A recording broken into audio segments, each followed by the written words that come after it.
Hello everyone, welcome back again. I hope you all are doing well. So today we are going to complete the remaining part of the topic that is forecasting.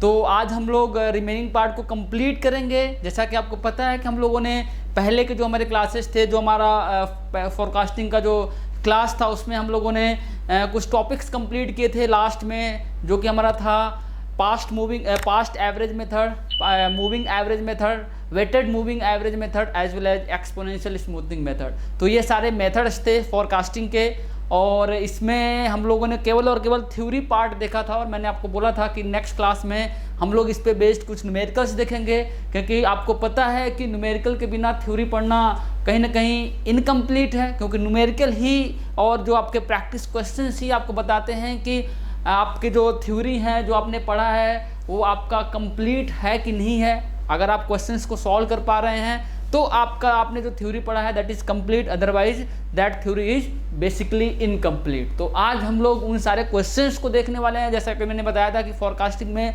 कुछ numericals भी आते हैं, कुछ theory questions भी आते हैं, conceptual questions आते हैं थ्योरी में। तो वो सारे हम लोग देखेंगे, कॉन्सेप्चुअल क्वेश्चंस को भी देखेंगे जो थ्योरेटिकल हैं एज वेल एज जो न्यूमेरिकल क्वेश्चंस हैं। कुछ क्वेश्चंस को हम लोग लास्ट में देखेंगे, और वहाँ पे वो सारे जो भी हम लोग क्वेश्चंस देख रहे हैं, ये सारे के सारे जो गेट के प्रीवियस ईयर क्वेश्चंस हैं, और जो क्वेश्चन हम लोग लास्ट में देखेंगे वो भी हमारे जो गेट के प्रीवियस ईयर क्वेश्चंस हैं, कुछ और अलग से प्रैक्टिस क्वेश्चंस हैं।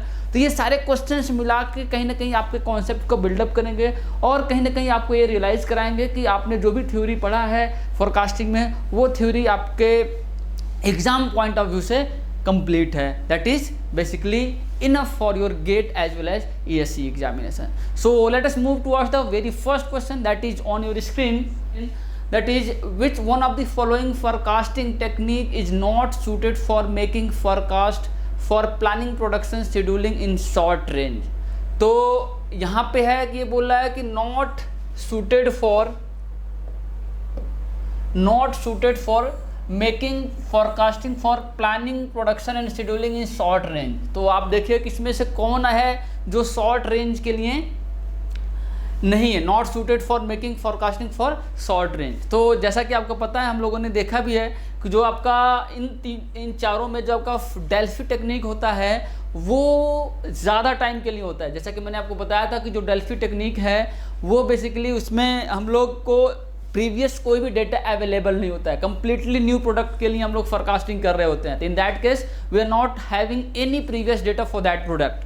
तो ऑब्वियसली हम लोगों ने देखा भी था और पढ़ा भी था, उसमें मैंने बताया भी था कि इसमें आपको जो टाइम लगता है अप्रॉक्सीमेटली 3 to 5 ईयर्स लगता है। तो ये शॉर्ट रेंज के लिए नहीं है। तो ऑब्वियसली आपका जो क्वेश्चन हो जाएगा, जो मीन्स इसका आंसर हो जाएगा that is D part Delphi technique, क्योंकि इसमें आपका ज़्यादा टाइम लगता है। और ये पूछ रहा है कि not suited for making forecast for planning production, means short range के लिए है।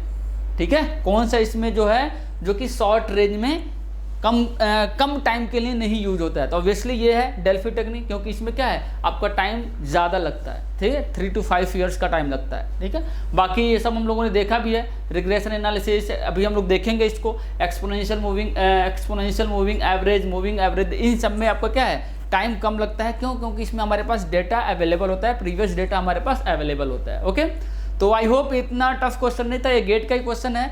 ठीक है, गेट का ही क्वेश्चन है। तो जैसा कि मैंने आपको बताया कि इस पे बेस्ड जो क्वेश्चंस आते हैं फोरकास्टिंग पे, numerical as well as theory दोनों आता है। तो आपका जो कॉन्सेप्ट है, ऐसा नहीं है कि कुछ ऐसा थ्योरी आएगा जो आपको याद करने वाला होगा। आपको कंप्लीटली कॉन्सेप्ट पे क्वेश्चंस आएंगे, इसमें ऐसा कुछ अलग से क्वेश्चंस नहीं आने वाला है। ठीक है, तो ऑब्वियसली आपको जो भी थ्योरी बताया गया है उसको आप अगर कॉन्सेप्चुअली देखें तो आपको प्रॉब्लम नहीं आएगी क्वेश्चन सॉल्व करने में। मैंने आपको स्टार्टिंग में ही बताया था कि ये जो हम लोगों ने पूरा डायग्राम बनाया था, पूरा फ्लोट चार्ट बनाया था, तो वहाँ पे मैंने बताया था कि ये इस टेक्निक में आपका जो है आपका टाइम ज़्यादा लगता है। ठीक है, क्यों? क्योंकि इस ऐसी चीज़ों की फोरकास्टिंग करते हैं जिसका हमारे पास प्रीवियस डेटा नहीं होता है। ओके, अगर इसमें आप देखेंगे यहाँ पे हम लोगों ने डिस्कस किया था कम्प्लीटली कि जो फोरकास्टिंग में 2 टाइप होता है, क्वालिटेटिव एंड क्वांटिटेटिव। ओके, हम लोगों ने देखा था यहाँ पे फोरकास्टिंग में, अगर आप यहाँ पे देखेंगे तो आपको यहाँ पे दिख जाएगा। फोरकास्टिंग हमने देखा था क्वालिटेटिव और सब्जेक्टिव, जिसमें आपका जजमेंटल था, ये सारे थे। और इसमें आपका जो टाइम लग रहा था that is 3 to 5 years. That means इसमें आपका टाइम ज़्यादा लगता है, क्योंकि इन सब में आपके पास पास्ट डेटा नहीं होता है। तो ऑब्वियसली जहाँ पे आपके पास पास्ट डेटा नहीं रहेगा उसकी फॉरकास्टिंग के लिए आपको टाइम ज़्यादा देना पड़ेगा, ठीक है। इसमें आपका टाइम जो आपके क्वान्टिटेटिव होता है इसमें आपका टाइम कम लगता है, अप्रॉक्सीमेटली 6 to 8 मंथ्स लगता है, ओके। तो ये सारा हम लोगों ने ऑलरेडी देख रखा है, इतना कुछ बताने का नहीं है। चलिए हम लोग देखते हैं next question. The next question that is on the screen, which of the following is a technique for forecasting. इसमें से कौन सा जो टेक्निक है आपका फॉरकास्टिंग से बिलोंग करता है। जैसा कि आप लोग साफ सब देख रहे हैं, जो पहला है हम लोगों ने पढ़ा भी है, दैट इज एक्सपोनेंशियल स्मूथनिंग। ये आपका सीधे फॉरकास्टिंग से बिलोंग करता है। बाकी हम लोग अभी देखेंगे, जान चार्ट हम लोगों ने देखा है ऑलरेडी, सीक्वेंसिंग में हम लोगों ने देख रखा है, कंट्रोल चार्ट इसको हम लोग देखेंगे बाद में, पर्ट CPM भी हम लोग अभी पढ़ेंगे। बट जो आपका फॉरकास्टिंग से बिलोंग करता है दैट इज एक्सपोनेंशियल स्मूथनिंग। तो ओके, तो आई होप इतना टफ क्वेश्चन नहीं था, गेट का ही क्वेश्चन है, बट टफ क्वेश्चन नहीं था। नेक्स्ट हम लोग मूव करते हैं नेक्स्ट क्वेश्चन की तरफ। When using a simple moving average to forecast demand one would, इसमें 4 ऑप्शन आपके पास, given equal weightage to all demand data, assign more weighted to recent demand data, third one is include new demand data in the average without discarding the earlier data, last one is include new demand data in the average after discarding some of the earlier demand data। ये है आपको बताना है कि जब आप simple moving average आप use कर रहे होते हो, सिंपल मूविंग एवरेज उसमें यूज़ कर रहे होते हो, तो इसमें से कौन सा ऑप्शन सही है। तो ऑब्वियसली आपको पता है सिंपल मूविंग एवरेज मीन्स आपका सिंपल मूविंग एवरेज में हम लोग क्या करते हैं कि जैसा न्यू ईयर आता है तो उसको हम लोग इंक्लूड कर देते हैं और प्रीवियस वाले को हम लोग डिस्कार्ड कर देते हैं। ये सारा हम लोगों ने डिस्कस किया था कि जो आपका सिंपल मूविंग एवरेज मेथड होता है, एक होता है past average method. Past average में तो सारा जितना होता है आपके पास डेटा, जितना प्रीवियस ईयर डेटा होता है सबका हम लोग सिंपल एवरेज निकाल लेते हैं। बट आपको जो सिंपल मूविंग एवरेज होता है उसमें हम लोग जितने ईयर जितना टाइम पीरियड दिया होता है, अगर हमें जैसे जैसे हमारे पास डेटा अवेलेबल होता जाता है नेक्स्ट ईयर का, हम लोग प्रीवियस डेटा को हम लोग क्या करते हैं डिस्कार्ड करते हुए चले जाते हैं। तो अगर आप देखेंगे तो आपको स्ट्रेट फॉरवर्ड क्वेश्चन है ये, बस आपका यहाँ पे स्टेटमेंट थोड़ा सा बड़ा लिखा हुआ है बट स्ट्रेट फॉरवर्ड क्वेश्चन है। Include new demand data in the average after discarding some of the earlier data. ये आपका डी ऑप्शन सही हो जाएगा। एज इट इज़ मैंने यही बताया था आपको, थ्योरी पार्ट जब मैं आपको पढ़ा रहा था तो वहाँ पे बताया था मैंने, जब हम लोग सिंपल मूविंग एवरेज पढ़ रहे थे। ओके, तो इतना टफ क्वेश्चन नहीं है, आई होप सभी को समझ में आ रहा होगा। ये डी ऑप्शन सिंपली समझ में आ रहा होगा और डी ऑप्शन सही है, ठीक है। चलिए हम लोग देखते हैं नेक्स्ट क्वेश्चन को। The next question is the sale of cycle in a shop in 4 consecutive months are given as 70, 68, 82 and 95। Okay, ये गिवन है डेटा, सेल दिया हुआ है। Exponential smoothing average method with a smoothing factor ये दिया हुआ है, दैट इज अल्फा की वैल्यू दी हुई है, that is 0.4 is used in forecasting. The expected number of sale in the next month is, आपको बताना है कि what is the expected number of sales in next month. तो यहाँ पे मैं आपको ये डाटा बना ले रहा हूँ जिससे कि थोड़ा समझने में आपको आसानी होगी। तो जैसा कि आपका दिया हुआ है सीरियल नंबर, मैं आपको सबसे पहले लिख लेता हूँ, दैट इज सीरियल नंबर है 1, 2, 3 एंड 4। और इसमें आपका जो ये दिया हुआ है सेल दिया हुआ है, दैट मीन्स इनडायरेक्टली आप बोल सकते हैं कि डिमांड दिया हुआ है। 4 कॉन्जिक्यूटिव मंथ में दिया हुआ है, दैट इज 70, 68, 82 एंड 95। ये आपका गिवन है। आपको कैलकुलेट क्या करना है, the expected number of sale in the next month. आपको नेक्स्ट मंथ में जो आपका है expected number of sales calculate करना है। What is the expected number of sales in next month. इसके बाद आपका जो नेक्स्ट मंथ आएगा इसमें आपका एक्सपेक्टेड नंबर ऑफ सेल्स कितना होगा। तो आपको पता है, हम लोगों ने फॉर्मूला देखा है, that is FT is equals to, आपको पता है that is FT-1 plus alpha times DT-1 minus FT-1। ये हम लोगों ने फॉर्मूला ऑलरेडी देख रखा है, इसमें किसी को आई होप डाउट नहीं होगा, ठीक है। ये सारा हम लोगों ने फॉर्मूला देख रखा है। इसमें जो ये भी गेट का आपका क्वेश्चन है बट इसका कोई भी ऑप्शन मैच नहीं करेगा, ये आपका जो क्वेश्चन था गलत क्वेश्चन, मीन्स ऑप्शन गलत था इसका, इसमें कोई भी आंसर मैच नहीं करेगा, बट कुछ लोगों ने इसको मैच करा दिया था ऑप्शन को, ठीक है। कई सारे जगह पे इसका सोल्यूशन तो दिया गया, उसमें आपका आंसर मैच करेगा। अभी मैं बताऊंगा कि कैसे वो आंसर मैच कर रहा है, बट वो एग्जैक्टली जो सोल्यूशन है वो गलत है। जो एक्चुअल सोल्यूशन अभी हम लोग पहले देखते हैं, फिर हम लोग जो रॉन्ग वाला सोल्यूशन है उसको मैं बताऊंगा और आपको प्रूफ कराऊंगा कि कैसे वो गलत है। तो वो इस टाइम पे जिस टाइम पे आया हुआ था उस टाइम पे सभी को मार्क्स मिला था इसका, तो इसका मतलब ये था कि जितने भी ऑप्शन थे वो गलत हैं, ठीक है। तो इसको अभी डिस्कार्ड करते हुए जो ऑप्शन है इसको हटाते हुए आप लोग सॉल्व करिए, क्योंकि इसमें जो ऑप्शन है वो सही नहीं है। तो अभी जो है फर्स्ट ईयर का जो फर्स्ट मंथ का जो स्टार्टिंग है आपका जो मंथ था उसका आपको सेल पता है, फॉरकास्ट नहीं पता है, ठीक है। तो इस केस में आपको मैं बता दूं कि यहाँ पे हम लोग सेल को ही हम लोग इस ईयर का फॉरकास्ट मानते हैं, ठीक है। सेल को ही आपका जो ईयर का फॉरकास्ट मानते हैं, और ये इसको हम लोग बोलते हैं नेवी मेथड, ठीक है। अगर ऐसा कभी होता है कि आपका किसी स्टार्टिंग ईयर का सेल दिया हुआ था, फॉरकास्ट नहीं दिया हुआ था, जिससे कि आप लोग नेक्स्ट इसमें आप यूज कर पाएँ, नेक्स्ट ईयर की फोरकास्टिंग में यूज कर पाएँ, तो उस केस में हम लोग क्या करते हैं कि जो उस साल का जो सेल होता है, अगर फोरकास्ट नहीं दिया हुआ होता है तो उसको हम लोग जो सेल है उसी को हम लोग एज इट इज़ फोरकास्ट मान लेते हैं। इसको हम लोग बोलते हैं नेवी मेथड। तो इसका मतलब ये है कि इस साल का हमें सेल और फोरकास्ट दोनों पता है, तो ऑब्वियसली अब हम लोग नेक्स्ट ईयर का हम लोग फोरकास्ट कैलकुलेट कर सकते हैं, दैट इज़ सेकेंड ईयर का हम लोग फोरकास्ट कैलकुलेट कर सकते हैं। इसका हम लोग क्या हो जाएगा formula F1 plus alpha times, तो मैं डायरेक्टली यहाँ से आपका फॉर्मूला लिखता हूँ, उसमें वैल्यू प्लेस करता हूँ मैं। F2 आपको कैलकुलेट करना है, तो F2 के लिए ऑब्वियसली आप क्या करेंगे, Ft-1 दैट इज़ F1 क्या है आपका 70 प्लस अल्फ़ा आपका गिवन है, alpha that is 0.4 that is 0.4 dt-1 dt-1 means D और टी मीन्स जो आपका फर्स्ट मंथ का जो डिमांड और फोरकास्ट है दोनों इक्वल है, तो यहाँ पे क्या हो जाएगा ये 0, this is equals to obviously 70। तो आपका जो नेक्स्ट मंथ का जो फोरकास्ट आ जाएगा दैट इज 70, ओके। तो हम लोग नेक्स्ट थर्ड मंथ का फोरकास्ट कैलकुलेट करते हैं। थर्ड मंथ के फोरकास्ट के लिए आपका प्रीवियस ईयर का forecast that is 70 plus alpha times that is 0.4 D minus F of the previous year that is 68 minus 68 minus 70। तो यहाँ से आप कैलकुलेट करेंगे, तो आप कैलकुलेट करके देख लीजिए, यहाँ से आ जाएगा आपका 69.2। आप इसको कैलकुलेट करके देख सकते हैं, यहाँ से आ जाएगा आपका दैट इज 69.2, ओके। नेक्स्ट हम लोग मूव करते हैं, नेक्स्ट ईयर का हमें फॉरकास्ट कैलकुलेट करना है, दैट इज फोर्थ मंथ का, एक्चुअली नेक्स्ट मंथ का हम लोग बात करने हैं। तो नेक्स्ट मंथ का फोरकास्ट के लिए ऑब्वियसली आपका प्रीवियस ईयर का प्रीवियस मंथ का जो फोरकास्ट है दैट इज 69.2 प्लस 0.4। यहाँ से डिमांड और फोरकास्ट का डिफरेंस, डिमांड आपका 82 है, फोरकास्ट दैट इज 69.2। तो यहाँ से आप कैलकुलेट करेंगे F4 आप कैलकुलेट करके देख लीजिए, F4 कितना आ जाएगा 74.32।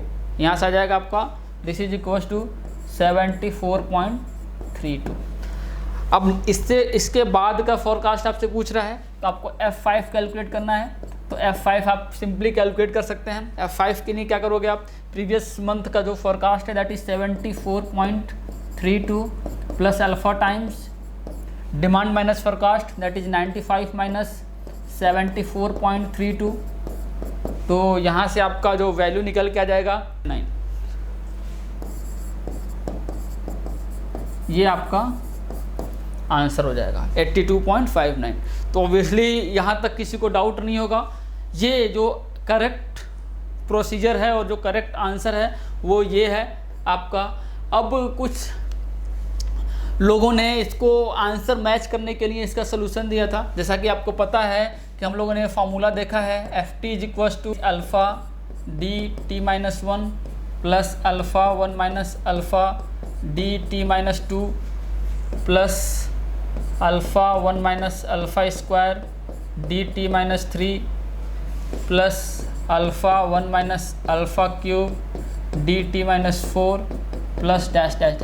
ये आपका आगे चला जाता है। तो यहाँ पे क्या है कि यहाँ पे आपका अगर देखेंगे तो यहाँ पे अगर इस जो आपका सेल्स का जो मीन्स इनडायरेक्टली आप बोल सकते हो जो डिमांड दिया हुआ है आपका 4 कॉन्सिक्यूटिव मंथ का डिमांड दिया हुआ है, that is D-1, T-1, T-2, T-3 and T-4 इसका डिमांड दिया हुआ है। तो उन लोगों ने क्या किया कि इस फॉर्मूले को यहीं तक उन्होंने कट कर लिया, इस फॉर्मूले को यहाँ तक उन्होंने कट कर लिया, ठीक है।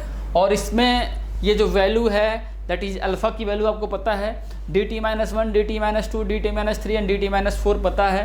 तो उन्होंने इसको जो आपका प्रीवियस 4 मंथ का जो सेल का जो आपका डिमांड की जो वैल्यू है यहाँ पे प्लेस कर दिया और यहाँ से FT कैलकुलेट कर लिया, that is forecast of 5th month, जो कि गलत है। क्यों? क्योंकि आप देखिए हम लोगों ने जो ये फार्मूला यूज किया है इसमें हम लोगों ने पूरा कंसीडर किया है और यहाँ पे सिर्फ इतना फार्मूला ले रहे हैं, तो ऑब्वियसली ये सही नहीं है, गलत है। तो इसका मतलब क्या है कि ये जो प्रोसीजर है, ये जो मेथड है, ये कहीं ना कहीं गलत है, इसको हम लोग यूज नहीं कर सकते।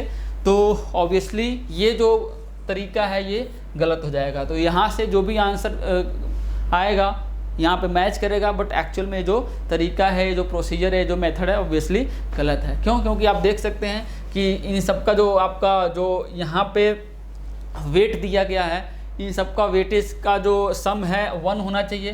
तो यहाँ पे अल्फ़ा और अल्फ़ा 1 माइनस अल्फ़ा और अल्फ़ा 1 माइनस अल्फ़ा स्क्वायर और अल्फ़ा 1 माइनस अल्फ़ा क्यूब, इन सबको आप ऐड करोगे तो ये इक्वल्स टू 1 नहीं आएगा। इसका मतलब क्या है? ऑब्वियसली ये गलत है, ठीक है, समझ में आ गया। तो ये जो तरीका है, ये जो मेथड है आपका गलत है। इस मेथड से भी बहुत लोगों ने आंसर सॉल्व किया है और यहाँ पे ऑप्शन में मैच किया है, बट एक्चुअल जो प्रोसीजर है ये है। तो आप कंफ्यूज मत होइए।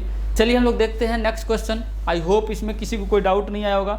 नेक्स्ट क्वेश्चन पे हम लोग मूव करते हैं। The next question that is on your screen, for a product the forecast and actual sales for December 2002 were 25 and 20 respectively. That means forecast a product, the forecast and actual sales, forecast और demand दिया हुआ है दिसंबर month का, दिसंबर 2002 का। If the exponential smoothening constant, that means यहाँ पे फोरकास्ट दिया हुआ है, forecast of December, that is forecast दिया हुआ है 25 and demand of December, sales का मतलब डिमांड है, दैट इज 20। अल्फ़ा दिया हुआ है that is 0.2। The forecast sale for January 2003, तो obviously forecast for January 2003 this is equals to FT-1, that means दिसंबर का, plus alpha times DT-1 minus FT-1। तो यहाँ से आपका क्या हो जाएगा, FT-1 दैट इज दिसंबर का जो फॉरकास्ट है, this is 25 plus alpha time 0.2 DT-1 that is 20 minus 25। तो यहाँ से आप कैलकुलेट करके देख लीजिए। यहाँ से जब आप कैलकुलेट करेंगे तो यहाँ से जो आपका आ जाएगा that is forecast of Jan 2003, ये आ जाएगा आपका, आप कैलकुलेट करके देख लीजिए, this comes out to be 24। ये आपका आंसर हो जाएगा। आई होप इसमें किसी को डाउट नहीं होगा। चलिए हम लोग बढ़ते हैं नेक्स्ट क्वेश्चन की तरफ। The next question is the sales of a product during the last 4 year where, ये 4 साल का प्रोडक्ट का जो सेल है, the forecasted for the 4th year was, ये आपका फॉरकास्ट दिया हुआ है 4th ईयर का, मीन्स आपका प्रीवियस ईयर 1, 2, 3, 4, इसका जो सेल है वो दिया हुआ है 860, 880, 870 and 890। The forecast for the 4th year जो आपका F4 है ये गिवन है that is 876 units. If the forecast for the 5th year using simple exponential smoothening is equals to forecast using 3 period moving average, the value of exponential means आपको यहाँ से calculate करना है what is the value of alpha. अब बोल रहा है कि जो आपका 5th ईयर का जो फॉरकास्ट है that is equals to actually equals to the forecast using 3 period moving average, ठीक है। तो आपको पता है that is F T is equals to F T minus one plus alpha times D T minus one minus F T minus one. This is equals to आपका 3 period moving average, means आप इन तीनों को add करोगे, that means आपका है 890 plus 870 plus 880 divided by 3। यही आपका next year का जो फॉरकास्ट हो जाएगा, 5th ईयर का जो फॉरकास्ट हो जाएगा। आई होप यहाँ तक किसी को दिक्कत नहीं होगी। 890 plus 870 plus 880 divided by 3, this comes out to be 880। ये आपका आ जाएगा 880। तो यहाँ का आपका नेक्स्ट ईयर का जो फॉरकास्ट है पता चल गया, that is 880। This is equals to F T minus one दिया हुआ है, that is 876 plus alpha times D T minus one दिया हुआ है, दैट इज 890। फॉरकास्ट दिया हुआ है 876। तो यहाँ से आप इजीली अल्फ़ा की वैल्यू कैलकुलेट कर सकते हैं। 880 is equals to 876 plus alpha times 890 minus 876। यहाँ से जो आपकी वैल्यू आ जाएगी, this is alpha equals to 2/7। आप कैलकुलेट करके देख सकते हैं। यहाँ से जो आपकी अल्फ़ा की वैल्यू आ जाएगी आपका 2/7। आपका जो सी पार्ट है वो करेक्ट हो जाएगा। आई होप इस क्वेश्चन में किसी को डाउट नहीं आया होगा। ये सारे जो क्वेश्चन हम लोग कर रहे हैं ये प्रीवियस ईयर गेट के क्वेश्चन हैं। तो ऐसे ही क्वेश्चन आते हैं थ्योरी और न्यूमेरिकल। यहाँ से आप लोग को कहीं ना कहीं कुछ आइडिया लग रहा होगा। अभी हम लोग जैसे जैसे आगे बढ़ेंगे कुछ क्वेश्चंस हम लोग गेट के लास्ट में करने वाले हैं। इस टॉपिक का जो आपका लास्ट टॉपिक होगा थ्योरी वाला पार्ट, उसके बाद मीन्स काउजल और एनालिसिस के बाद हम लोग करेंगे उसको, जो हमारा लास्ट टॉपिक होगा रिग्रेशन एंड कोरिलेशन। उसके बाद से हम लोग देखेंगे जो बचे हुए प्रीवियस ईयर के क्वेश्चंस हैं, तो वहाँ से आप लोग को और एग्जैक्ट आइडिया लगेगा कि कैसे क्वेश्चंस आते हैं। तो नेक्स्ट क्वेश्चन हम लोग देखते हैं, विच of the following forecasting method takes a fraction of forecast error into account for the next period forecast। तो यहाँ पे है आपका simple average, moving average, weighted moving average and exponential smoothening method. तो यहाँ पे आप देख सकते हैं क्या पूछ रहा है कि which of the following forecast method takes a fraction of forecast error into account for the next period of forecast. तो ऑब्वियसली ये जो है ऐसा काम अल्फ़ा हम लोग यूज करते हैं, that is D option, exponential smoothening method. यही आपका हो जाएगा, डी ऑप्शन आपका करेक्ट हो जाएगा, क्योंकि इसमें हम लोग किसी में भी नहीं लेते हैं simple average, moving average, weighted moving average, किसी में भी हम लोग नेक्स्ट ईयर के लिए कोई भी फ्रैक्शन नहीं लेते हैं प्रीवियस ईयर का। सिर्फ और सिर्फ हम लोग क्या है जो आपका एक्सपोनेंशियल स्मूथनिंग है इसी में हम लोग लेते हैं। तो आई होप यहाँ तक आपको कोई डाउट नहीं आया। नेक्स्ट हम लोग मूव करते हैं कुछ थ्योरी पार्ट पे, उसके बाद से अगेन हम लोग फिर दोबारा न्यूमेरिकल पे आएंगे, ठीक है। तो चलिए हम लोग बढ़ते हैं थ्योरी पार्ट पे। So after the numerical part let us complete some theory part that we have left. तो यहाँ पे हम लोग देख रहे हैं कि हमारा जो यहाँ पे टॉपिक है यहाँ पे responsiveness as well as stability. तो हम लोग यहाँ पे बेसिकली देखने वाले हैं that is responsiveness and stability. तो ये थोड़ा सा काफ़ी अच्छा टर्म है, इस पे बेस्ड कुछ थ्योरेटिकल क्वेश्चंस एग्जाम में आपके आते हैं। तो इसको हम लोग बहुत अच्छे से देखने वाले हैं। कई लोग इसको समझ नहीं पाते हैं कि एक्चुअल में है क्या है, इसके कॉन्सेप्ट को नहीं समझ पाते हैं, केवल और केवल फॉर्मूला या केवल और केवल कर्व को इसको देख लेते हैं। तो इसको हम लोग थोड़ा सा बेसिक में जाके इसको हम लोग समझने की कोशिश करते हैं कि what is exactly responsiveness as well as stability, actual में है क्या ये। तो जैसा कि आपको हम लोग पहले से भी पता है आप लोग को, और हम लोग डिस्कस भी करते आ रहे हैं कि हम लोग बेसिकली जो आपकी फोरकास्टिंग है इस चैप्टर में हम लोग बेसिकली कोई भी नया प्रोडक्ट है या कोई भी एग्जिस्टिंग प्रोडक्ट है उसके फ्यूचर सेल्स के बारे में बेसिकली हम लोग पता करने की कोशिश कर रहे हैं। What will be the future sales, उसी पे बेस्ड हमारा सारा जो इंडस्ट्री है, मैन्युफैक्चरिंग इंडस्ट्री है, वो सारा का सारा कहीं ना कहीं उस पर काफ़ी हद तक बेस्ड होता है। क्यों? क्योंकि आपका जो डिमांड है फ्लक्चुएट करता रहता है, ठीक है। तो उसी के हिसाब से अगर हमारी फोरकास्टिंग नहीं सही रहेगी, जो हमारी फोरकास्टिंग की टीम है या जो हमारी साइंटिस्ट हैं जो फोरकास्टिंग कर रहे हैं, अगर वो एग्जैक्ट तरीके से फोरकास्ट नहीं कर पाएंगे तो कहीं ना कहीं हमें काफ़ी प्रॉब्लम आएगी। कई बार हमारा क्या हो सकता है कि हमारा ओवर फोरकास्ट हो गया तो उस टाइम पे हमारा जो प्रोडक्ट है क्या है बच जाएगा, सेल नहीं हो पाएगा। और कई बार हमने फोरकास्टिंग नहीं सही किया, अंडर फोरकास्ट हो गया, तो ऑब्वियसली हमारा डिमांड फुलफिल नहीं हो पाएगी। तो कहीं ना कहीं काफ़ी इंपॉर्टेंट रोल होता है फोरकास्टर का, जो भी फोरकास्टिंग करते हैं। तो उसी पे ये हमारा है responsiveness as well as stability.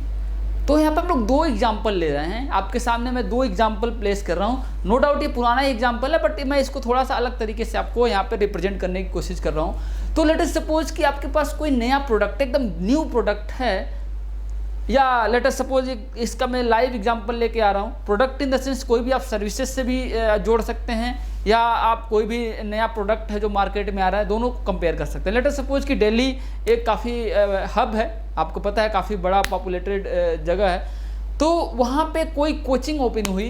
Let us suppose कि बहुत पहले मीन्स 2002-3 में ऑब्वियसली दिल्ली में गेट ईएससी की प्रिपरेशन के लिए कोचिंग्स नहीं थी, या थी तो बहुत लिमिटेड थी, जिसको लोग जानते नहीं थे। तो वहाँ पे कोई कोचिंग आई दिल्ली में, क्या आई, एक कोचिंग आई। तो स्टार्टिंग में उसको क्या है, अपनी मार्केटिंग करना पड़ेगा। मार्केटिंग के हिसाब से उसके पास बच्चे आने शुरू होंगे, बच्चे आते गए। लेट अस सपोज कि उसके पास पहले साल उसकी कैपेसिटी आई 100 स्टूडेंट्स उसके पास हो गए। उसके बाद उसने नेक्स्ट ईयर फिर मार्केटिंग की, या अगले 6 मंथ में उसके बाद 150 बच्चे हो गए। फिर अगले साल उसने फिर अच्छे से मार्केटिंग की, मीन्स नेक्स्ट अगले इस सेशन में उसके पास 150 स्टूडेंट रहे। नेक्स्ट सेशन में उसने और अच्छी मार्केटिंग की, 200 स्टूडेंट हो गए। नेक्स्ट ईयर में उसने और अच्छी मार्केटिंग की, 250 स्टूडेंट हो गए। ऐसे स्टूडेंट बढ़ते जा रहे हैं। फिर अचानक से क्या हुआ, एक कंपटीटर आ गया, वहाँ पे कोई भी आ गया उस मार्केट में, एक और नई कोचिंग ओपन हो गई।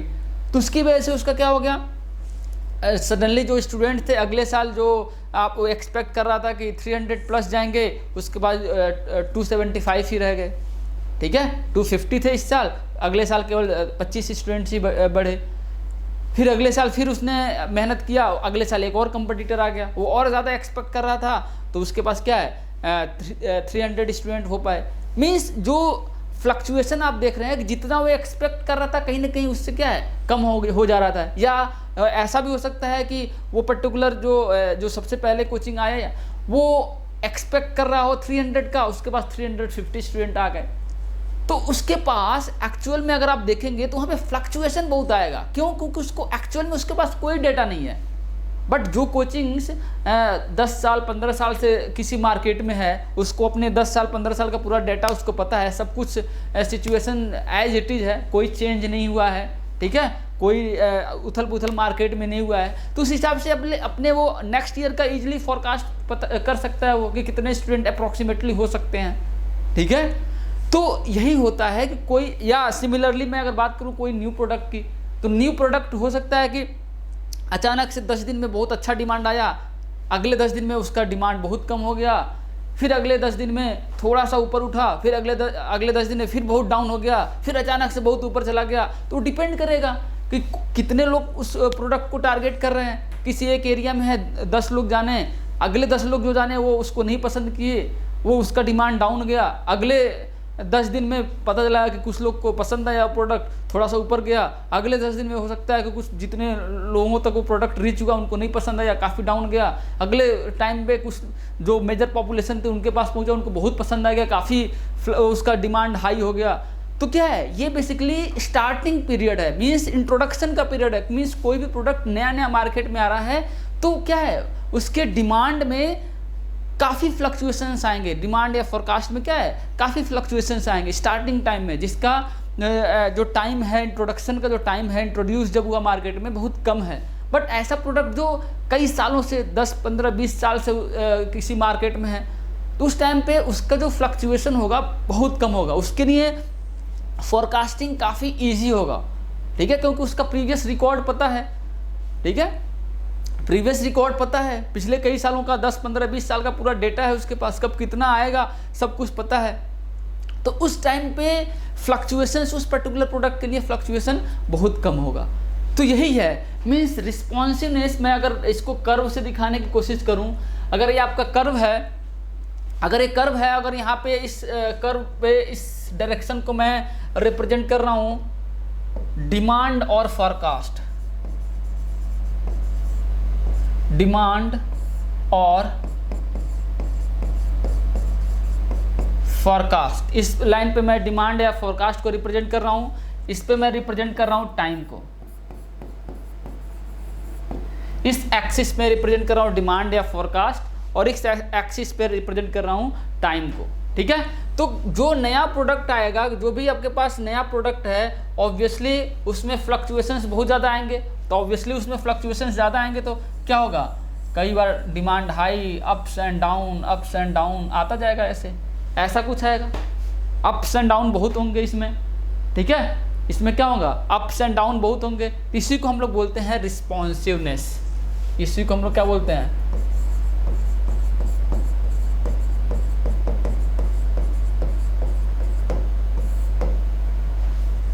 समझ में आ गया।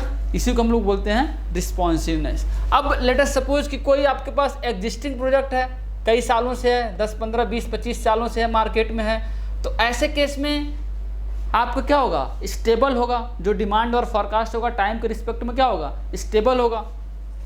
तो उसमें बहुत कम फ्लक्चुएशंस आएंगे।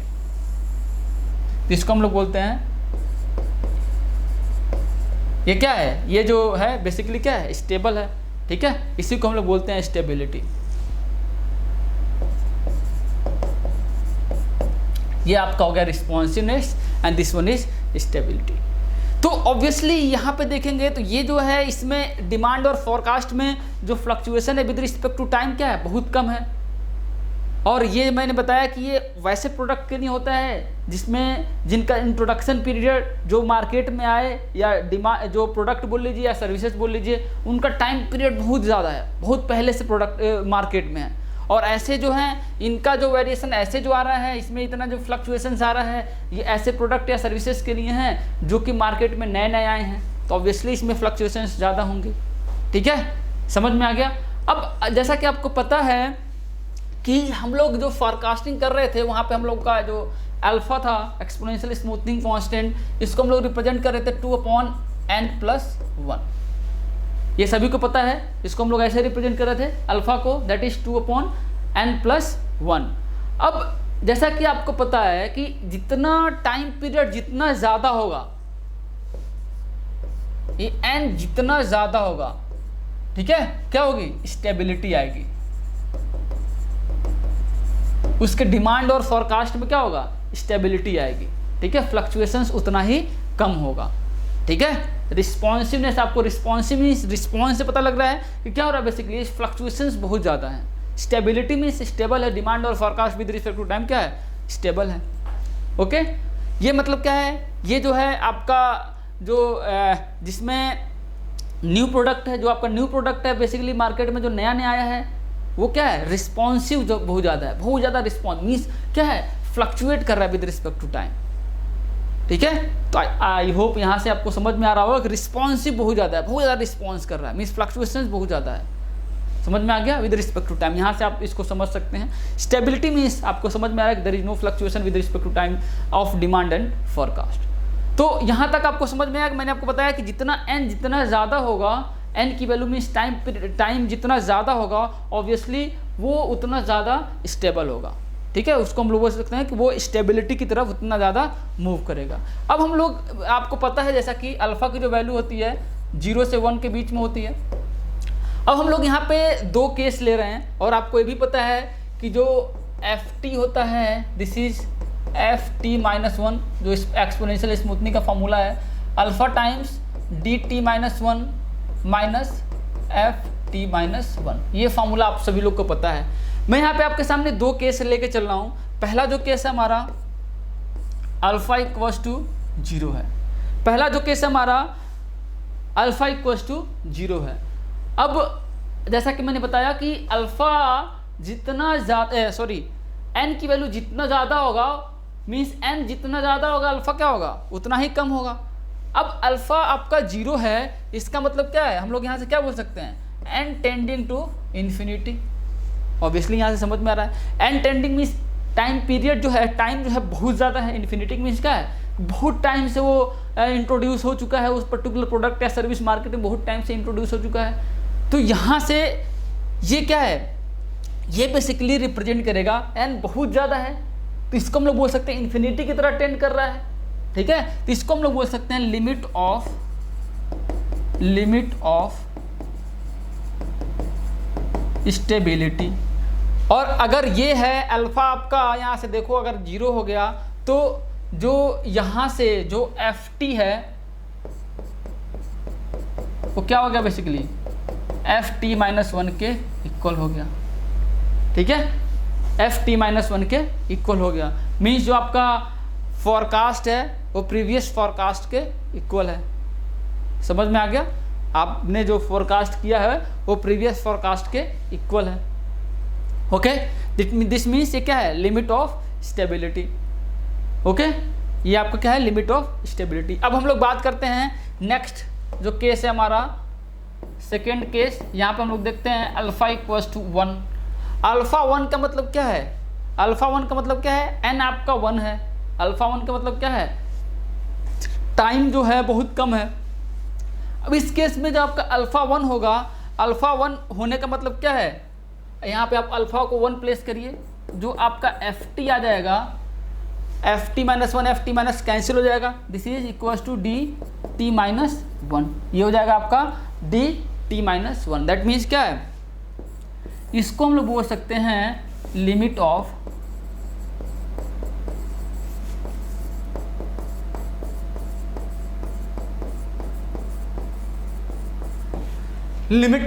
रिस्पॉन्सिवनेस। इसको हम लोग क्या बोलेंगे, limit of responsiveness.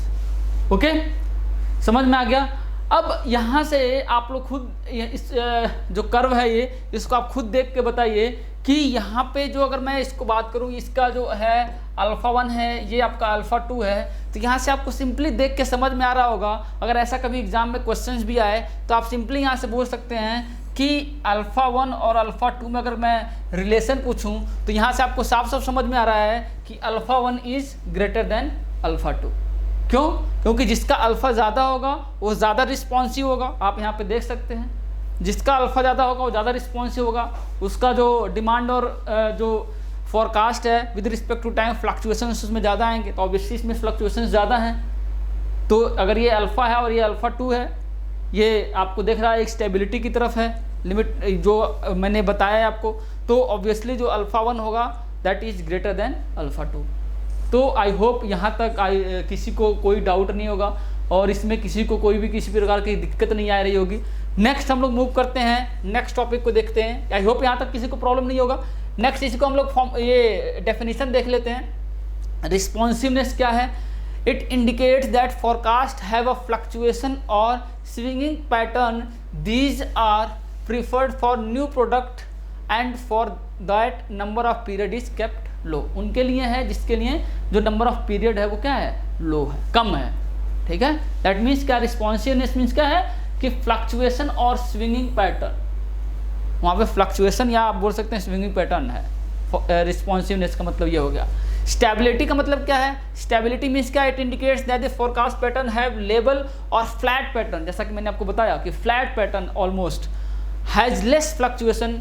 It indicates that ideal condition and used for old existing product and for that the number of period is kept large। यहाँ पे क्या है, आपको जो नंबर ऑफ पीरियड है वो बहुत ज़्यादा है। तो जहाँ पे आपका नंबर ऑफ पीरियड ज़्यादा रहेगा तो ऑब्वियसली उस केस में आपकी स्टेबिलिटी मीन्स जहाँ पे फ्लक्चुएशंस कम से कम होंगे उसको हम लोग बोलेंगे स्टेबिलिटी, और जहाँ पे आपका फ्लक्चुएशन होगा, स्विंगिंग पैटर्न होगा डिमांड और फोरकास्ट में, उसको हम लोग बोलेंगे रिस्पॉन्सिवनेस। तो आई होप इसमें किसी भी कोई प्रकार की दिक्कत नहीं आएगी। अगर कहीं पे भी आपका लेटर सपोज कि कैसा भी आपके पास कर्व आ गया एग्ज़ाम में, अगर आपको डिमांड और forecast with respect to time में अगर आपके पास कर्व आ गया, ऐसा कहीं कर्व अगर आपको दे देता है और एक ऐसा कर्व दे देता है, इसका अल्फा 1 और मैं सेम ऑलरेडी मैं बता चुका आपको, अगर ऐसा कहीं आ जाता है आपसे पूछता है कि किस अल्फा 1 अल्फा 2 में रिलेशन बताने के, तो ऑब्वियसली आप सिंपली बोल सकते हो देख के कि alpha 1 will be greater than alpha 2, या इसका उल्टा भी हो सकता है। अगर ये अल्फा 2 है अल्फा 1 है तो आपका simply alpha 2 will be greater than alpha 1। तो कैसा भी क्वेश्चन आए आप इजीली अब ड्रॉ कर सकते हो, या दो डेटा दे दे, दोनों को डेटा में पूछ दे कि किसका ये जो दो कर्व हैं इन दोनों में से किसका अल्फ़ा कौन सा है, तो आप इजीली उन दोनों के डेटा को देख के आप सिंपली बता सकते हो कि किसका कौन सा डेटा है। ओके, तो जितने वैरायटी के क्वेश्चंस आएंगे अगर आपका कॉन्सेप्ट क्लियर है तो आपसे वो क्वेश्चंस नहीं छूटेंगे, ऑब्वियसली उन क्वेश्चंस को आप इजीली सॉल्व कर पाओगे। तो चलिए हम लोग देखते हैं next, that is forecast error. Next हमारा जो टॉपिक है that is basically forecast error. तो ये जो आपका एरर है जो आपका फोरकास्ट एरर है इसको हम लोग सिंपली लिखते हैं DI माइनस FI। इसको हम लोग सिंपली लिखते हैं DI माइनस FI। इसको हम लोग EI से रिप्रेजेंट करते हैं, ठीक है। DI माइनस FI होता है, इसको हम लोग सिंपली EI से रिप्रेजेंट करते हैं, या इसको हम लोग डेल्टा I से रिप्रेजेंट करते हैं, कैसे भी आप रिप्रेजेंट कर सकते हो। इसको हम लोग बोलते हैं बेसिकली फोरकास्ट एरर। अब आप देखिए कि आपका ये जो फोरकास्ट एरर है ये किस काम आता है, ठीक है। ये बेसिकली क्या रेगुलेट करता है। अब आपका एरर ऑब्वियसली बात है, आप डिमांड और फोरकास्ट में आप क्या चाहोगे, एरर कम से कम आए। जो आपका आपने जो फोरकास्टिंग किया और आपका जो डिमांड आया उसमें आप क्या चाहोगे, एरर कम से कम हो। तो ये बेसिकली रेगुलेट क्या करता है, जो एरर है ये बेसिकली रेगुलेट क्या करता है कि जो आपका फ्यूचर में प्रोडक्शन कैसा होना चाहिए उसको रेगुलेट करता है, कि फ्यूचर का जो आपका प्रोडक्शन है उसको इनडायरेक्टली ये रेगुलेट करता है। तो आपका मेन मोटो क्या होगा कि जो एरर है this should be as low as possible. ये जितना ज़्यादा कम होगा, जितना ज़्यादा कम से कम होगा उतना ही ज़्यादा आपके लिए अच्छा है। तो एरर को हम लोग क्या चाहेंगे, this should be as low as possible. Okay, समझ में आ गया। तो इसको हम लोग इसका थ्योरी देख लेते हैं। यहाँ पे सिंपली है, it helps to find the pattern in error and it regulate the future production. मैंने आपको बताया कि ये क्या बेसिकली रेगुलेट करता है, फ्यूचर प्रोडक्शन को रेगुलेट करता है। क्यों, क्योंकि एरर से हम इजीली पता कर सकते हैं कि यहाँ पे वेरिएशंस कितना है, डिमांड और फोरकास्ट में क्या वेरिएशंस आ रहा है, उससे के हिसाब से हमारा जो फ्यूचर का प्रोडक्शन है वो रेगुलेट होता है। The error should be minimum as far as possible and within the limit. This error help to find a pattern और sequence to control activity of production system. ठीक है, ये जो आपका एरर का जो पैटर्न है वो बेसिकली क्या बताता है, sequence to control activity of production system. ठीक है, समझ में आ गया। और ये जैसा कि मैंने बताया कि ये होना चाहिए जो error as low as possible होना चाहिए, और इसका अगर कोई लिमिट है, सभी लोग एक लिमिट एक रेंज होता है, ठीक है, उस रेंज में होना चाहिए। अदरवाइज अगर उस रेंज से बाहर जा रहा है आपका एरर तो ऑब्वियसली आपका जो फोरकास्टर है वो सही नहीं है। आपको ज़रूरत है कि आप फोरकास्टर को चेंज करो, या जो भी मेथड आप यूज कर रहे हो वो कहीं ना कहीं उसमें कुछ फॉल्ट है, उसको आपको चेंज करने की ज़रूरत है। क्यों, क्योंकि अगर आप फोरकास्टिंग नहीं सही रहेगी तो ऑब्वियसली आपका एरर जितना ज़्यादा होगा उतना ही आपके लिए लॉस है, एक तरह से काइंड ऑफ लॉस है। ठीक है, समझ में आ गया। दैट मीन्स अगर इसकी वैल्यू अगर आप कम से कम नहीं रखोगे तो कहीं ना कहीं आपके लिए लॉस ही है। ओके, तो चलिए हम लोग बढ़ते हैं नेक्स्ट टॉपिक की तरफ, और इसमें हम लोग देखते हैं कुछ टर्म्स को, that is mean absolute deviation. अब हम लोग यहाँ पे एक टर्म देखने वाले हैं, that is mean absolute deviation. तो मीन एब्सोल्यूट डेविएशन क्या है, अब आपको कई बार लोगों को इसमें समझ नहीं आएगा। यहाँ पर हम लोग कुछ टर्म्स देखेंगे तो मैं उसमें बताते भी जाऊँगा कि एक्चुअल में इसका मतलब क्या है। जब भी आपका मीन एब्सोल्यूट डेविएशन है, दैट मीन्स मीन और एब्सोल्यूट की बात है। मीन मीन्स क्या है कि divided by n number of period, ठीक है, और डेविएशन बोल रहा है तो जितने भी डेविएशन हैं सबका सम, फिर मीन बोल रहा है तो सम करके उसका मॉड ले लो, डिवाइडेड बाय n कर दो, सिंपल सा है। तो मीन एब्सोल्यूट डेविएशन क्या हो जाएगा, मीन एब्सोल्यूट डेविएशन अगर आप देखेंगे तो क्या हो जाएगा, basically I is equal to 1 to n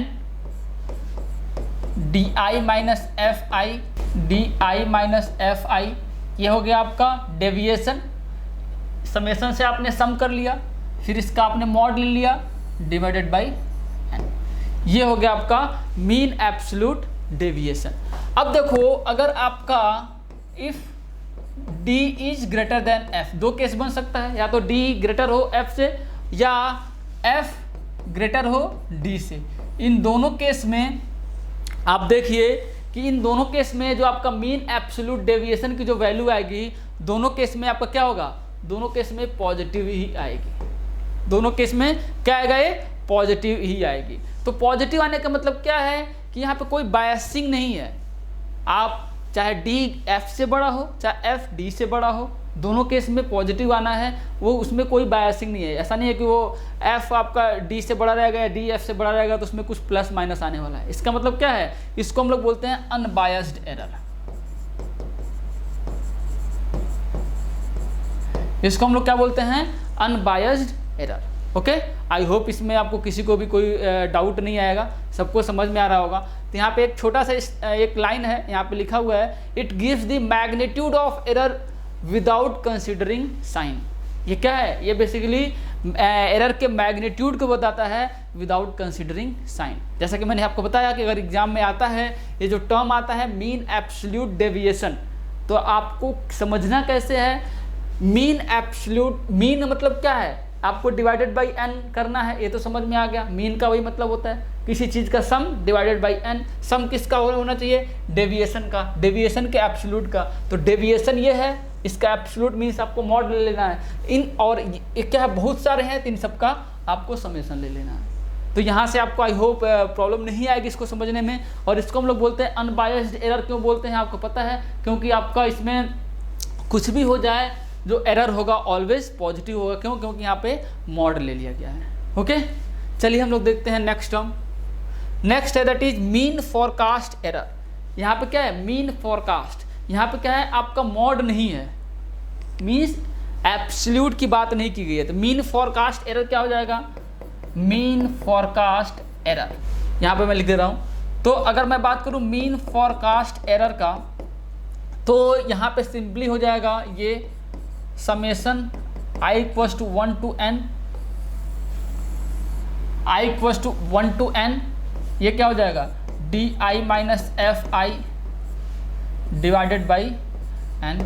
ये क्या हो गया आपका मीन फॉरकास्ट एरर, आपका ये हो गया। इसी का मीन सबका जितने एरर हैं सबको सम करो डिवाइडेड बाई n, तो हो गया ये मीन फॉरकास्ट एरर। यहाँ से आपको कभी भी कन्फ्यूजन नहीं आएगा। आप एग्जाम में कभी भी कोई भी क्वेश्चन आएगा तो आप इजीली समझ पाओगे कि आपको एक्चुअल में करना क्या है। ठीक है, अब देखो यहाँ पे जो जैसा कि मैंने वहाँ पे बताया, अगर मैं यहाँ पे दो केस ले रहा हूँ, if d is greater than f and f is greater than d, इन दोनों केस में अगर हम देखें, अगर d आपका f से ज़्यादा है, d f से ज़्यादा है, तो क्या आएगा, ये जो एरर है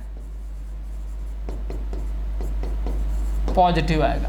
अगर आपका f d से बड़ा है तो क्या आएगा, ये नेगेटिव आएगा। तो अगर नेगेटिव आया, ठीक है, अगर ये पॉजिटिव आ रहा है, पॉजिटिव मीन्स क्या है, d आपका f से ज़्यादा, मीन्स आपका जो डिमांड है वो फॉरकास्ट से ज़्यादा आ रहा है। इसका मतलब क्या है कि आपने जो फॉरकास्टिंग किया है that is basically what, under forecasting. ठीक है, आपने जो फॉरकास्टिंग किया है that is basically under forecasting, means आपको जितनी फॉरकास्टिंग करनी चाहिए उससे आपने कम किया है। ठीक है, अब क्या है, अब या इसको आप एक और चीज क्या बोल सकते हैं, अंडर फॉरकास्टिंग, या बोल सकते हैं आप ओवर डिमांड। ये सिचुएशन कैसी है, ओवर डिमांड की सिचुएशन है, मीन्स आपने जितना फोरकास्ट किया उससे ज़्यादा डिमांड आएगा, दैट मीन्स ओवर डिमांड की सिचुएशन है। तो ये आप दोनों बोल सकते हैं इसको, अंडर फॉरकास्ट या ओवर डिमांड। अगर आपका नेगेटिव आ रहा है तो नेगेटिव क्या इंडिकेट कर रहा है, मीन्स आपका फॉरकास्ट ज़्यादा है, डिमांड कम है। इसका मतलब क्या है,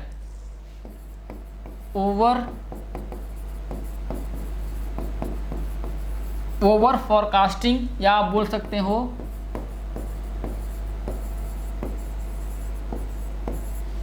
अंडर डिमांड। आप ये दोनों बोल सकते हो, ऑब्वियसली इन दोनों में आपको आई होप कोई भी डाउट नहीं होगा। अब यहाँ पे क्या था, अनबायस्ड था, यहाँ पे क्या है, अनबायस्ड नहीं है, ये बेसिकली क्या है, बायस्ड है। यहाँ पे पॉजिटिव और नेगेटिव आने के पूरे चांसेस हैं। अगर आपका d ग्रेटर होगा f से तो ऑब्वियसली पॉजिटिव आएगा, अगर f ग्रेटर होगा d से तो ऑब्वियसली नेगेटिव आएगा। तो क्या है, बायस्ड एरर। इसको हम लोग क्या बोल सकते हैं, बायस्ड एरर। ये क्या था, आपका अनबायस्ड एरर था। ये आपका मीन फॉरकास्ट एरर है, इसमें क्या करते हैं, और आपका मीन एब्सोल्यूट डेविएशन है, इसमें क्या करते हैं। दोनों में डिफरेंस आपको आई थिंक पता है।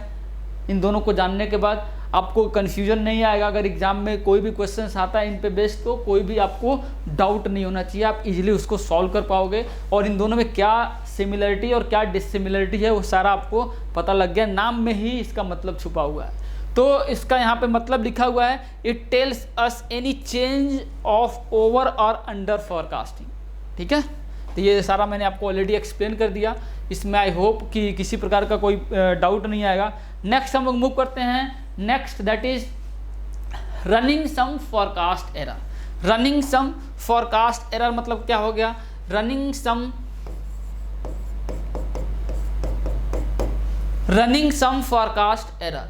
रनिंग सम फॉरकास्ट एरर मतलब क्या है कि जितने भी फॉरकास्टिंग जितने भी एरर हैं, ठीक है, उनको सबको बेसिकली क्या करना है, ऐड करना है, सबका बेसिकली क्या है, समेशन लेना है। तो यहाँ से क्या हो जाएगा, i equals to 1 to n di minus fi, या आप बोल सकते हैं i equals to 1 to n ei। ये हो जाएगा। यहाँ तक आई होप किसी को कोई डाउट नहीं होगा इसमें। जो आपकी ये जो वैल्यू जो नाम बोल रहा था running sum forecast error, means forecast error सबका बेसिकली सम।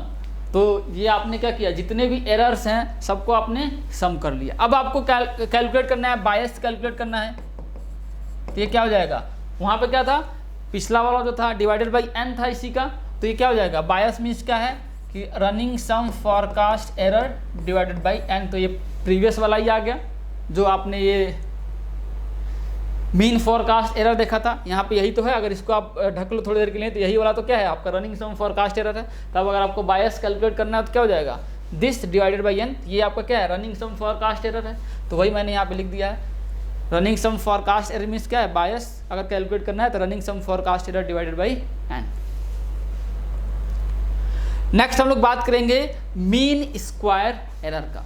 मीन स्क्वायर एरर, अभी आपको यहाँ पे इसका इम्पोर्टेंस भी समझ में आएगा कि मीन स्क्वायर एरर हम लोग बेसिकली इसको कैलकुलेट क्यों करते हैं। तो अगर मैं बात करूँ मीन स्क्वायर एरर की,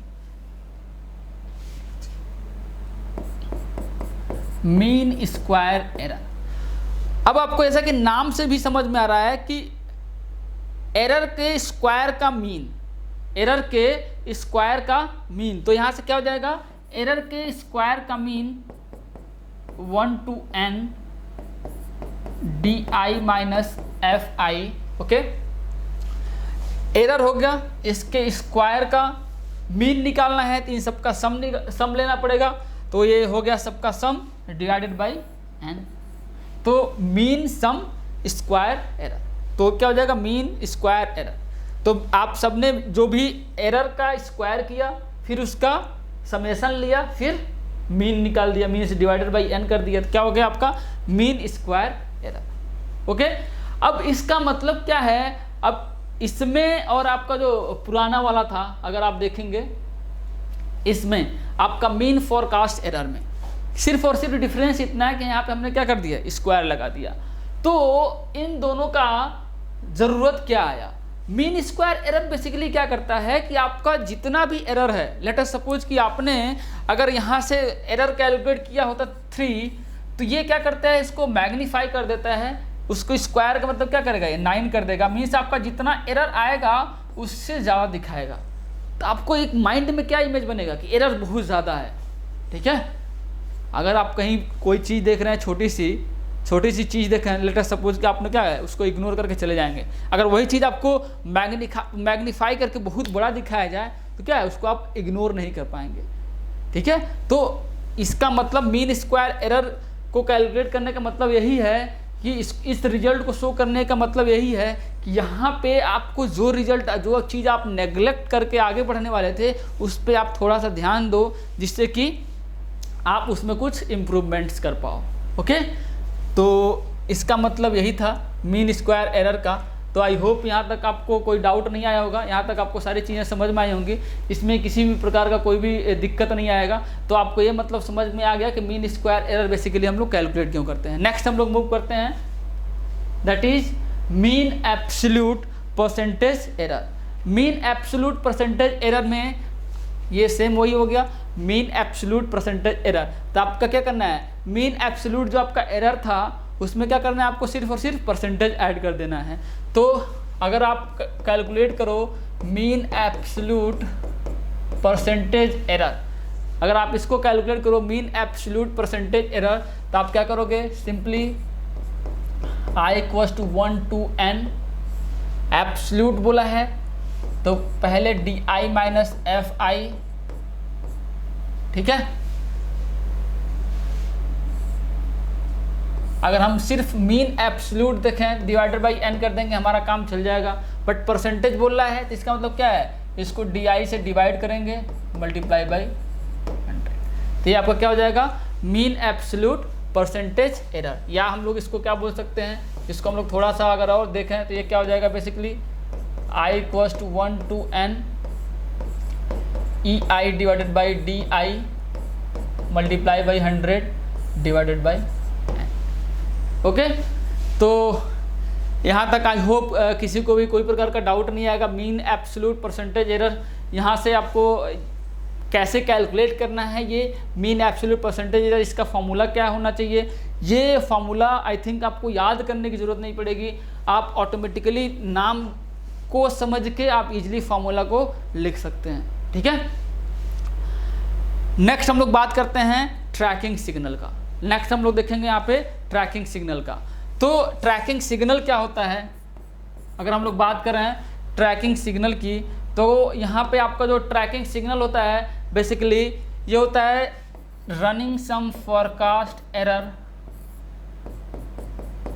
मीन एब्सोल्यूट डेविएशन, इन दोनों का डिवीजन होता है। Running sum forecast error and mean absolute deviation का डिवीजन होता है, ठीक है। That means running sum forecast error divided by mean absolute deviation. इसको बेसिकली इंट्रोड्यूस क्यों किया गया, इसको बेसिकली इंट्रोड्यूस करने का मतलब क्या था, ट्रैकिंग सिग्नल को इंट्रोड्यूस करने के बाद बस इतना ही मतलब था कि हम लोग फॉरकास्टिंग जो हमारी है उसको ये प्रेडिक्ट कर पाएँ कि वो फॉरकास्टिंग कितना एक्यूरेट है। जो ट्रैकिंग सिग्नल है इसकी वैल्यू से हमें ये समझ में आता है कि हमारी जो फॉरकास्टिंग है वो कितनी अच्छी है, ठीक है, how well the forecasting is actually, ठीक है। मीन्स आपका फॉरकास्टिंग कितना सही है ये बताता है ट्रैकिंग सिग्नल। तो ये अगर ट्रैकिंग सिग्नल की वैल्यू 0 है, अगर आपका ट्रैकिंग सिग्नल की वैल्यू 0 है तो ये आपकी आइडियल सिचुएशन होती है, ये आपकी क्या है, आइडियल सिचुएशन होती है। बट आइडियल सिचुएशन अचीव करना काफ़ी मुश्किल होता है। बट यहाँ पे हमने जो रेंज दिया है हर जगह एक्सेप्टेबल रेंज होता है, क्योंकि एग्जैक्ट या आप आइडियल सिचुएशन को आप कभी भी अचीव नहीं कर सकते। तो जो आपका ±4 जो इसका रेंज होता है, अगर मैं बात करूं तो +-4 टू +-5, इस रेंज में आपका अगर ट्रैकिंग सिग्नल है तो आप इसको मानोगे कि ठीक है, एक्सेप्टेबल है, कोई दिक्कत नहीं है, इतना एरर चलेगा। बट अगर आपका ट्रैकिंग सिग्नल इससे डेविएट होता है तो ऑब्वियसली आपको जो आपका फॉरकास्टर है उसको चेंज करने की ज़रूरत है। क्यों, क्योंकि यहाँ से ये समझ में आता है कि वो पर्टिकुलर पर्सन जो आपका फॉरकास्टर है he is not doing his और हर वर्क प्रॉपरली, वो अपना काम सही से नहीं कर रहा है, वो आपके लिए सही नहीं है। आपके लिए कोई और फॉरकास्टर की ज़रूरत है जो कि आपके लिए एग्जैक्ट और सही फॉरकास्टिंग करके दे।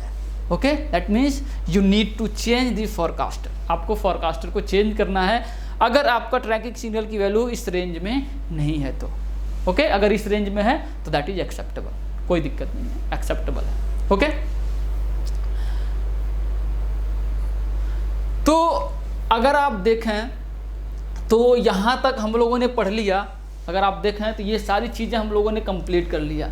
ये अगर आप देखें तो अगर आप थोड़ी देर के लिए ये सारी चीज़ें हम लोगों ने कंप्लीट कर लिया फॉरकास्टिंग में। सिर्फ और सिर्फ हमारा ये जो पार्ट है ये बचा हुआ है, काउजल और इकोनोमेट्री, ये पार्ट बचा हुआ है, बाकी सारा हमने कंप्लीट कर लिया। और काफ़ी इंपॉर्टेंट टॉपिक है। अगर आप थ्योरेटिकल पॉइंट ऑफ व्यू से देखेंगे तो बहुत सारे लोगों को तो समझ ही नहीं आता है। अगर मैं एरर या जैसे हम लोगों ने अभी जो भी टॉपिक डिस्कस किया लाइक रिस्पॉन्सिवनेस एंड स्टेबिलिटी और जितने भी टाइप के एरर्स हम लोगों ने देखा, बहुत सारे लोगों को तो उसका मतलब ही नहीं समझ में आता है कि एक्चुअल में उसका मतलब क्या है। सिर्फ और सिर्फ एज इट इज़ फॉर्मूला रट के चले जाते हैं और एग्जाम में इधर का उधर करके चले जाते हैं। तो आई होप यहाँ तक आप लोग को क्लियर है, कोई भी दिक्कत नहीं है।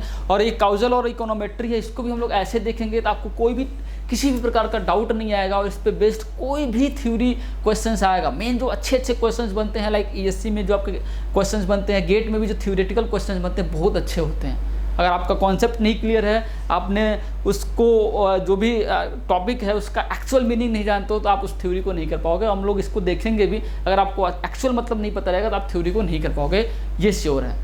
तो यहाँ पे हम लोग इसका मतलब देखेंगे, एक्चुअल में इसका मीनिंग क्या है, उस चीज़ों को हम लोग यहाँ पे देखने वाले हैं। तो इसका मतलब क्या है कि जो हमारा अगला टॉपिक हुआ that is causal and econometry, and इसमें हम लोग देखेंगे रिग्रेशन एंड कोरिलेशन कोफिशिएंट। ये दो टॉपिक को हम लोग यहाँ पे देखने वाले हैं। ठीक है, तो चलिए हम लोग देखते हैं इस टॉपिक को।